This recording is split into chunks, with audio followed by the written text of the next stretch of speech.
Bueno, relaciones laborales, derecho individual. Vamos a ver acá.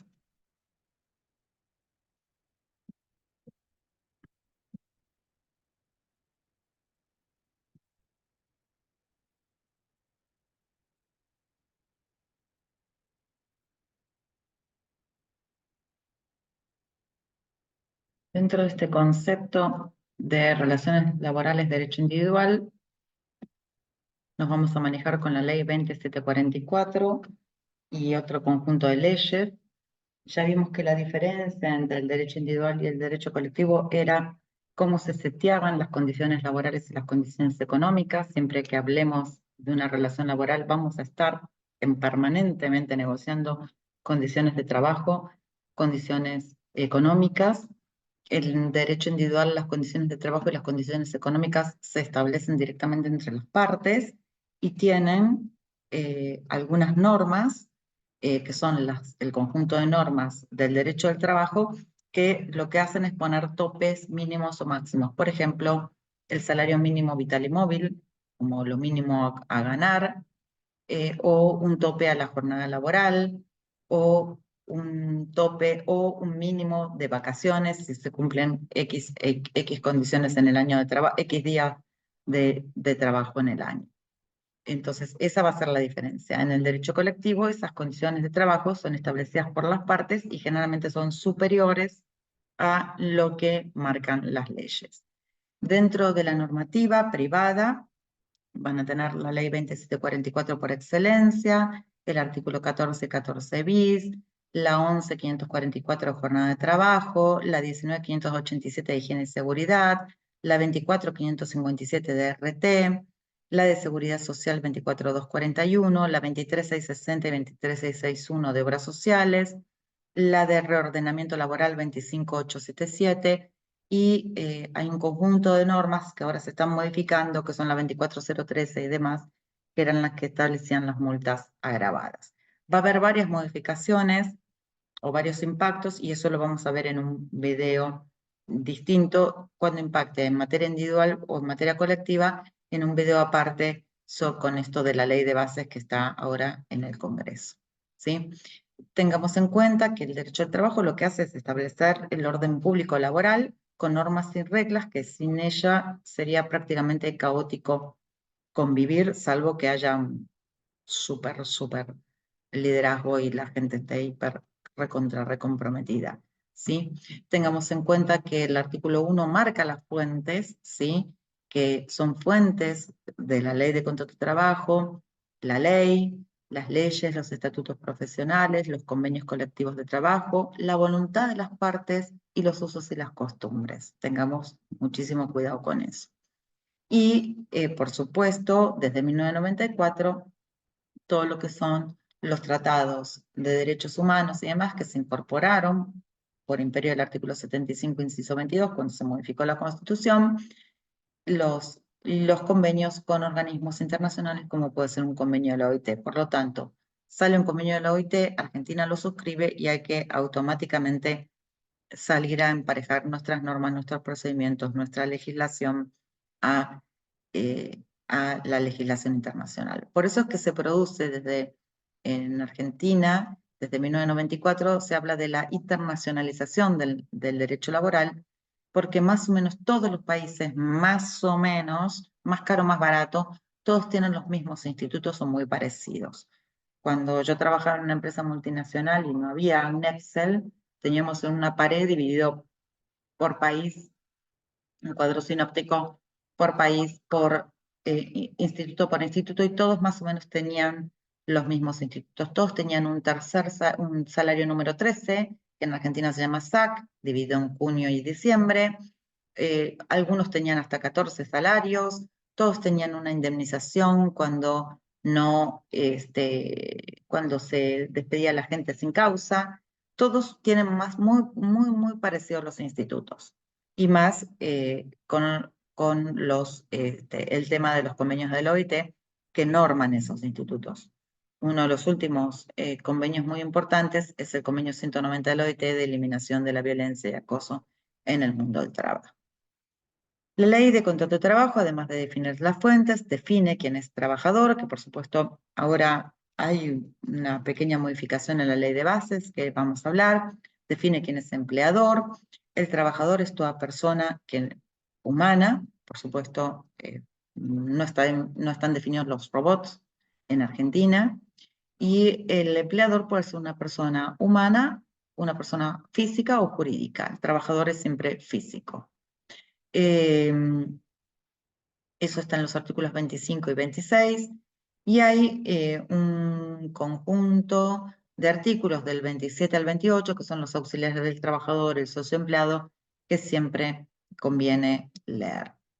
Está también todo en lo del 29 y 29 bis con respecto a la solidaridad de las empresas. A nosotros nos importa mucho marcar los requisitos del contrato de trabajo. Por supuesto, es informal. El artículo 48 no necesita ser escrito salvo que la modalidad contractual lo exija, pero eso hay que tener cuidado porque no es escrito en los puestos bajos. Cuando uno está en un puesto alto, el contrato suele ser escrito porque hay un montón de condiciones laborales y un montón de condiciones económicas que hay que dejarlas aclaradas, ¿no? Pasajes al exterior, pago al colegio bilingüe de los chicos, etcétera. Entonces, en general es informal, salvo que la modalidad lo exija. La capacidad de las partes: empleador 21 años o persona jurídica, y trabajador 18 años o 16 con autorización de los padres. El consentimiento del artículo 45 es la exteriorización de la voluntad, y después puede haber contratos o no puede haber, está el objeto para verificar el tema del objeto lícito y que no esté prohibido por las leyes, ¿sí? No, el lícito se refiere en el artículo 39 a no contraer la moral y a las buenas costumbres. No hay un contrato laboral entre un dealer y alguien que reparte droga, ¿sí? Y el no prohibido es que, por ejemplo, no esté vedado el empleo a determinadas personas o épocas en el año. Generalmente eso se da mucho en la administración pública. En el artículo 4 está el concepto de contrato de trabajo, que constituye trabajo a los fines de esta ley en Argentina, la 20744, toda actividad ilícita que se presta en favor de quien tiene la facultad de dirigirla mediante el pago de una remuneración. Se pone el tiempo, la fuerza de trabajo y el tiempo a favor de un empleador, y el empleador paga una remuneración. Ahí, en ese vínculo es determinante para saber si hay o no relación laboral, la dependencia jurídica, la económica y la técnica. Tengamos en cuenta que en Argentina tenemos un montón de monotributistas disfrazados de empleados en relación de dependencia, y no existe, a diferencia de Europa, que es el autónomo dependiente, ¿sí? Eso no existe, esa figura en nuestra legislación. En el artículo 21 y en el 22 está el concepto de contrato de trabajo y de relación de trabajo, que habrá contrato de trabajo, cualquiera sea la forma, la denominación, siempre que una persona física se obligue a realizar actos, ejecutar obras o prestar servicios en favor de otra que tiene la facultad de dirigirla durante un periodo determinado o indeterminado de tiempo, por el pago de una remuneración.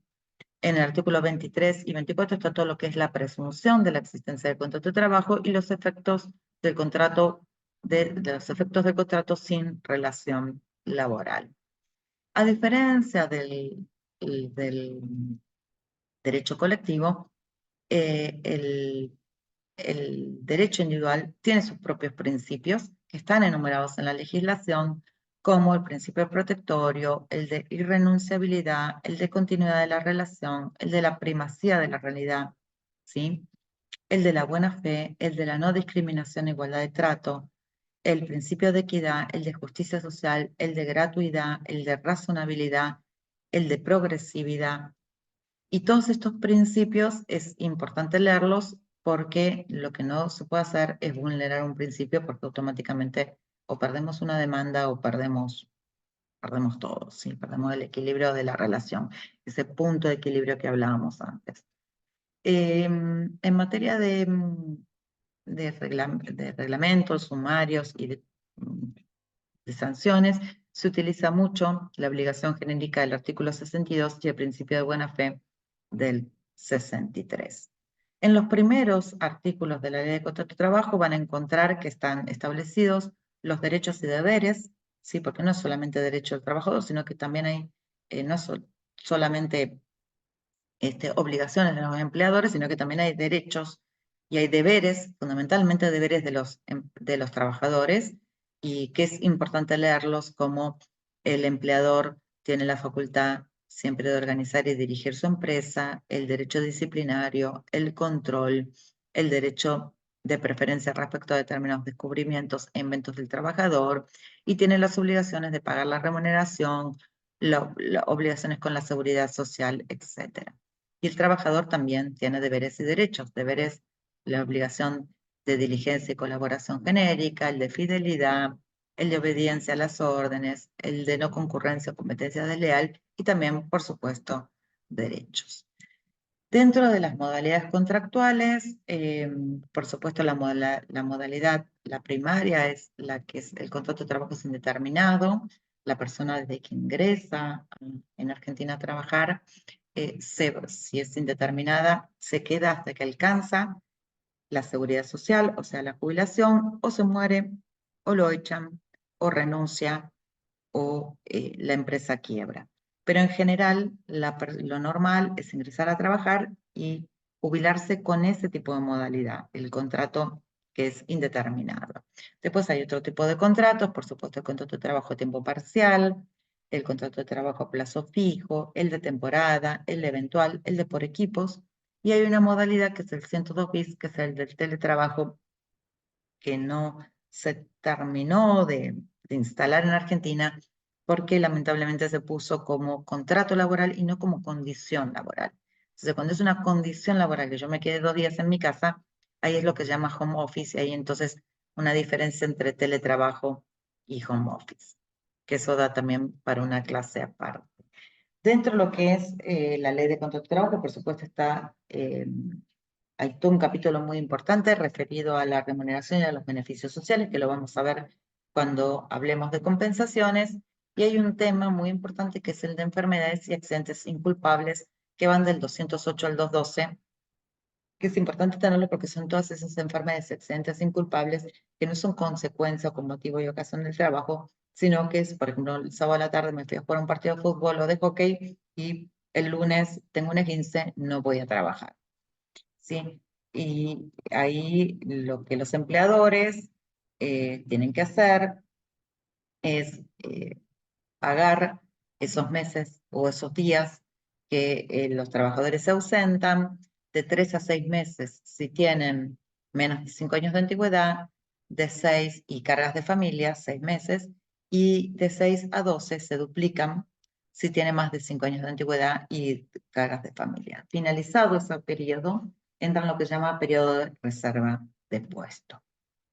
Las indemnizaciones, dentro de las indemnizaciones ahora vamos a ver, y dentro de las extinciones, recordemos que está la voluntad concurrente de las partes, el 41, que es bastante usado, fallecimiento del empleador, fallecimiento del trabajador, ajena a la voluntad de las partes, falta o disminución de trabajo, quiebra, concurso. Todo el tema de las pymes está regulado en una ley especial, la 24467 y demás. La extinción por voluntad del trabajador, el despido indirecto, la jubilación ordinaria por muerte, ¿sí? Por renuncia, y la extensión por voluntad del empleador, despido con justa causa o despido sin justa causa. Dentro de lo que es el régimen de las indemnizaciones, en Argentina es un régimen topeado por artículo 245, es un mes de sueldo por cada año de servicio, fracción mayor a 3 meses, y la base es el promedio de las remuneraciones del convenio, ¿sí? El problema se planteaba con la gente que estaba fuera de convenio, pues decía, bueno, ¿qué base tomamos? Y finalmente terminó saliendo el fallo Bisotti en el 2013, donde fija un tope para los que están afuera del convenio, que es del 67%. En eso tiene que armarse la base. Dentro de lo que son las indemnizaciones agravadas, que son muchísimas en Argentina, tenemos la del artículo 8, la 24013, la del artículo 15, la 24013, todas las que están en la 24013, 8, 9, 10, ¿sí? Los artículos esos, la de la 25323, la del artículo 80, que es no presentar el certificado de trabajo. Son 2 certificados de trabajo en el artículo 80. Uno que es como hablado, la persona ocupó el cargo tal, se capacitó, y otro que es exactamente igual a la certificación de servicios, que es la que se da cuando se jubila, pero dice certificado del artículo 80 e incorpora en la práctica una columna con los aportes y contribuciones sindicales. Había una indemnización agravada y esa la modificación se hizo en el año 2000, pero permanentemente, sobre todo en los organismos públicos, no había forma de que se pudiera entender la diferencia entre la certificación de servicios para jubilarse y el certificado del artículo 80, y permanentemente se estaba pagando esa multa agravada en todos los juicios, ¿sí? De 3 sueldos. Ahora creo que se está por modificar en la ley de bases. Dentro de lo que es el tema de la jornada de trabajo, está la ley 11.544, y tenemos que tener en cuenta que la jornada en Argentina es de 8 o 48 horas semanales. Hay un convenio número 1 de la OIT que establece lo de las 8 horas, y la diferencia es que nosotros podemos utilizar 8 horas o 9 horas, ¿sí? Y el saldito los sábados. Dentro de lo que es la jornada de trabajo y los descansos, tengamos en cuenta que están las horas extras de lunes a viernes, al 50% y al 100%, sábados y domingos, el descanso diario, que tiene por función higiénica biológica, el descanso semanal, ¿sí? La ley de contrato de trabajo prohíbe el trabajo después de los sábados a las 13 horas, las vacaciones, que sería el descanso anual, y que no son compensables en dinero, artículo 162. Así que tengamos en cuenta que dentro de lo que es jornada y descansos, tenemos horas extras al 100, horas extras al 50%, descanso diario, descanso semanal y vacaciones. Dentro de lo que es las jornadas, tenemos la jornada diurna, nocturna y mixta, que eso es importante distinguirlas porque los topes de las jornadas son distintos, ¿sí? Hay una parte que es importantísima, déjenme ver si me estoy olvidando de algo.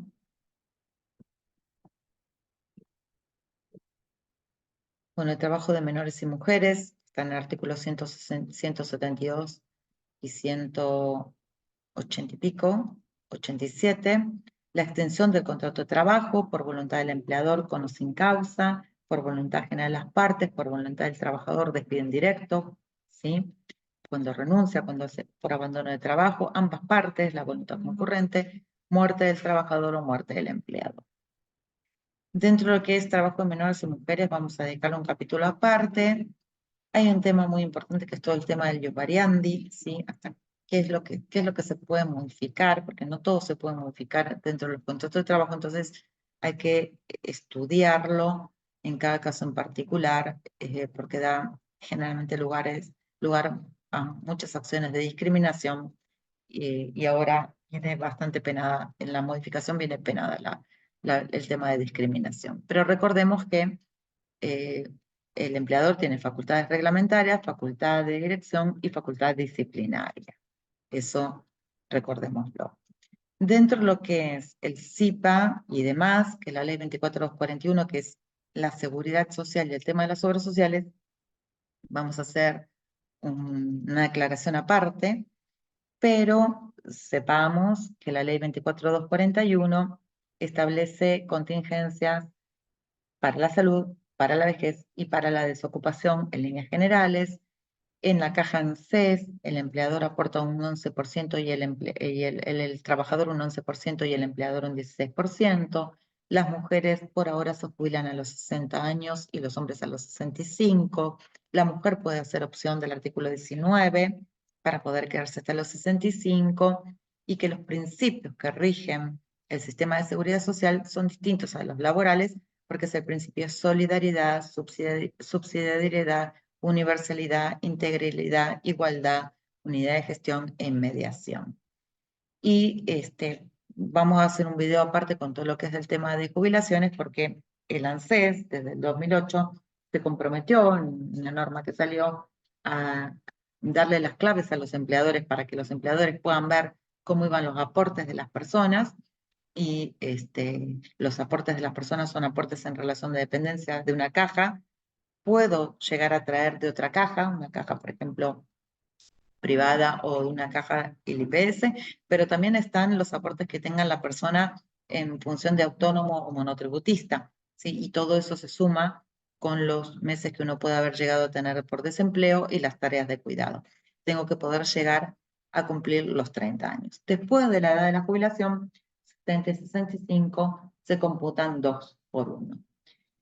Pero sepamos que es importante llegar a los 30 sí o sí porque el cálculo del haber es el 1.5 por la cantidad de años efectivamente aportados. Si yo tuve moratorias o tengo tareas de cuidado o tengo años como no contributivos, no me van a mejorar el haber. Y 1.5 por 30 de movida ya da el 45%. Entonces es importante llegar a los 30 años o más.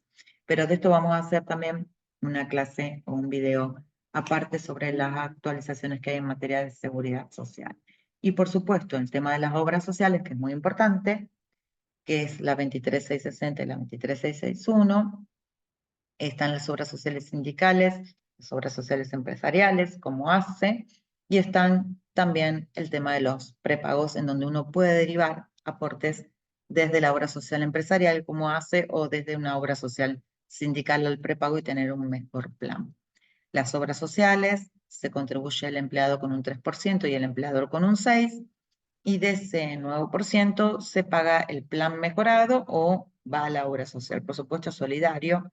Si la persona no la utiliza, el fondo queda en la obra social y no todo ese 9% va a la obra social. Una parte que va al ANSAL, otra parte que va, creo que era el fondo de desempleo, pues se los comento bien cuando hagamos el tema de obras sociales, y generalmente a los prepagos se termina derivando entre un 6.20, un 5.70, un 7.20. Por eso es importante que las empresas privadas, si bien está la posibilidad de que cada empleado elija la obra social que quiere, ¿sí? Está la libertad de elección, cuando se hacen pools, ¿sí? Conjuntos de grupos, se mejora mucho ese coeficiente de derivación.